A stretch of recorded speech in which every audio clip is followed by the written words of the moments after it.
Croyez-vous que le vol le plus dangereux ait eu lieu en plein jour et que personne ne l'ait découvert avant qu'il ne soit trop tard? Ce n'est pas simplement une histoire de vol ordinaire.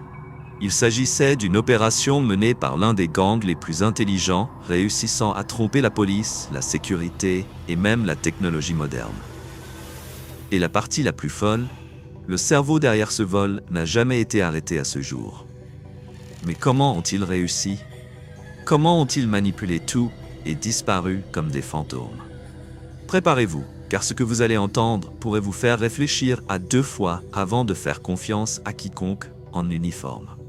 Un matin calme, spécifiquement dans la ville de Boston aux États-Unis, se trouvait l'un des musées les plus riches du monde, le musée Isabella Stewart Gardner.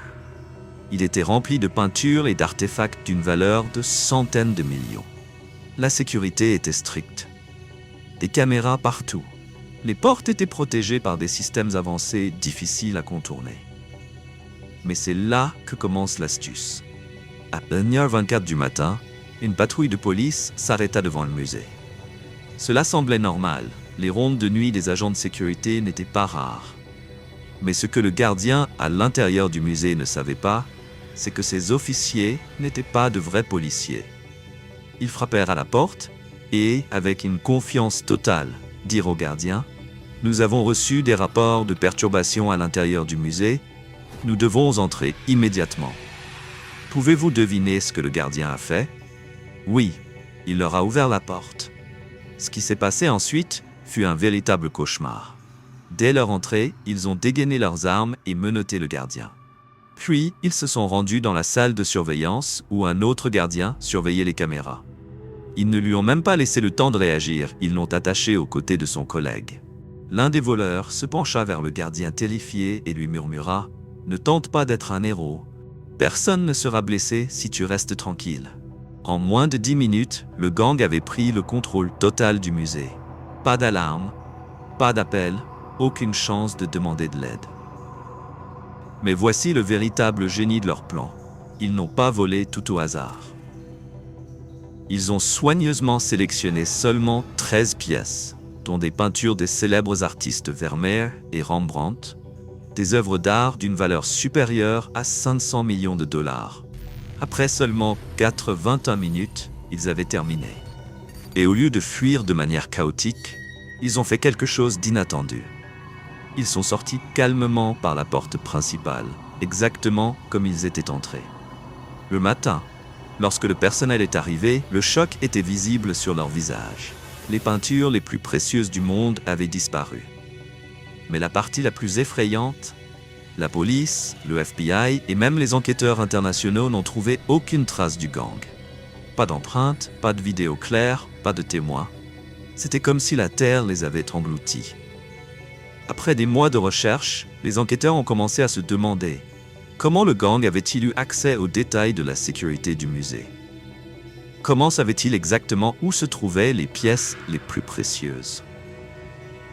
La réponse était plus terrifiante que prévu. Il y avait quelqu'un à l'intérieur.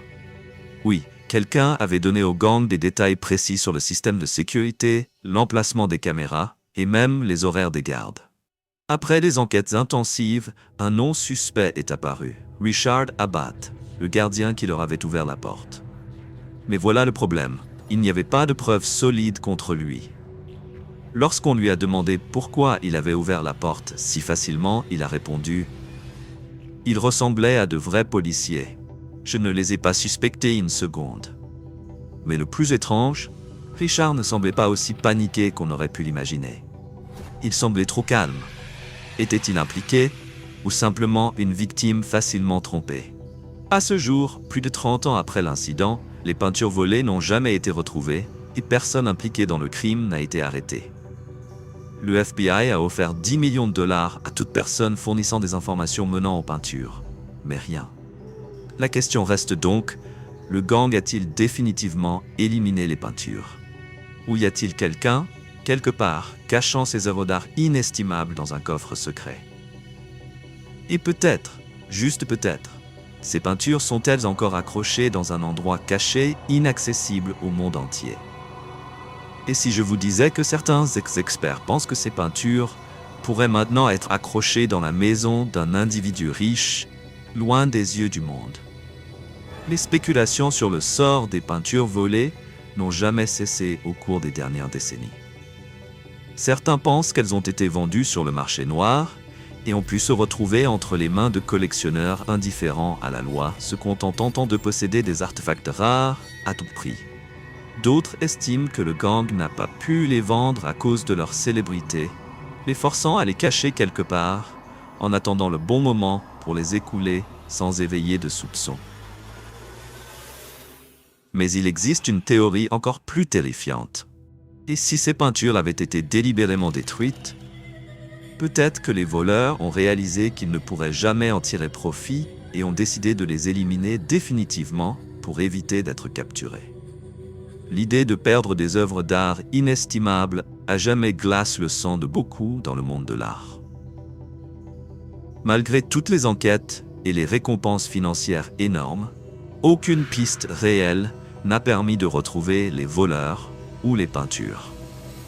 Personne ne sait si les membres du gang sont encore vivants ou si certains d'entre eux ont été éliminés pour protéger le secret. Certaines théories suggèrent que le cerveau du vol ne faisait pas partie des voleurs réels, mais qu'il avait tout planifié depuis l'ombre, utilisant une équipe de professionnels pour réaliser le vol, puis se débarrassant d'eux après. Au fil des années, les autorités ont continué à suivre toute piste qui pourrait résoudre le mystère. Il y a eu des moments où l'on croyait que l'affaire allait être résolue, comme lorsqu'un informateur a prétendu connaître l'emplacement des peintures, pour que ce soit finalement révélé comme un mensonge. Une autre fois, des liens ont été trouvés entre le vol et un syndicat du crime organisé, mais les enquêtes n'ont pas permis de trouver de preuves solides. Il est intéressant de noter que le musée conserve toujours les cadres vides des peintures volées accrochées à leur emplacement d'origine, un reminder constant du crime non résolu. C'est une vue étrange et inquiétante, comme si ces espaces vides racontaient l'histoire du vol, attendant le jour où les trésors disparus reviendront. Mais la plus grande question demeure sans réponse. Les peintures seront-elles un jour retrouvées ou resteront-elles à jamais un mystère ? Et peut-être, à cet instant précis, quelqu'un est assis dans une pièce fermée, contemplant l'une de ces peintures volées, admirant sa beauté tandis que le monde entier continue à la chercher en vain. Certains croient que la solution à ce mystère est plus proche qu'on ne le pense, et que le gang, ou ce qu'il en reste, détient encore le secret de l'emplacement réel des peintures, attendant le bon moment pour les vendre ou les révéler en échange de garanties d'immunité. D'autres, en revanche, croient que ces trésors ont été oubliés dans un sous-sol humide, cachés sous un plancher abandonné, ou même enterrés quelque part, au point que la personne qui les a cachés soit morte sans dire à quiconque où elle se trouve. Tous les quelques années, l'affaire refait surface lorsqu'une personne prétend détenir une information cruciale. Mais chaque fois, il s'avère que ce n'est soit qu'une arnaque, soit une fausse piste. Le FBI considère toujours ce vol comme l'un des plus complexes de l'histoire et a dédié une unité spéciale pour le suivre. Mais jusqu'à présent, toutes les enquêtes n'ont abouti à rien de concret. À un moment donné, il a été dit que les peintures avaient traversé l'Europe et étaient cachées dans une collection privée d'un riche élite méprisant la loi. Mais le problème est que ces affirmations n'ont jamais été corroborées par des preuves solides. Et même si elles étaient vraies, récupérer les peintures dans de tels cercles secrets serait presque impossible. Certaines théories suggèrent même que les autorités elles-mêmes pourraient être impliquées d'une manière ou d'une autre, certaines personnes préférant garder la vérité enfouie. Étrangement, ce vol n'a pas seulement entraîné la perte d'œuvres d'art, il a aussi affecté le personnel du musée et la communauté artistique dans son ensemble. Les gardiens de cette nuit-là ont souffert de nombreuses années de suspicions et d'accusations. Certains ont perdu leur emploi. D'autres se sont complètement retirés de la vie publique, hantés par les doutes constants qui les suivaient partout. Quant au musée, il est devenu un symbole de la sécurité défaillante, un rappel permanent que même les systèmes de protection les plus avancés peuvent être contournés si le cerveau du vol sait comment jouer ses cartes. Et peut-être que la pensée la plus intrigante est celle-ci. S'agit-il d'un vol isolé, ou y a-t-il un réseau mondial secret, planifiant avec la même précision pour voler les œuvres d'art les plus précieuses du monde? Une vérité indéniable demeure. 13 des œuvres les plus précieuses de l'histoire sont toujours manquantes. Et quelque part, quelqu'un connaît leur secret. La seule question est, ce secret sera-t-il un jour révélé? Ou ce crime restera-t-il l'un des plus grands mystères jamais résolus?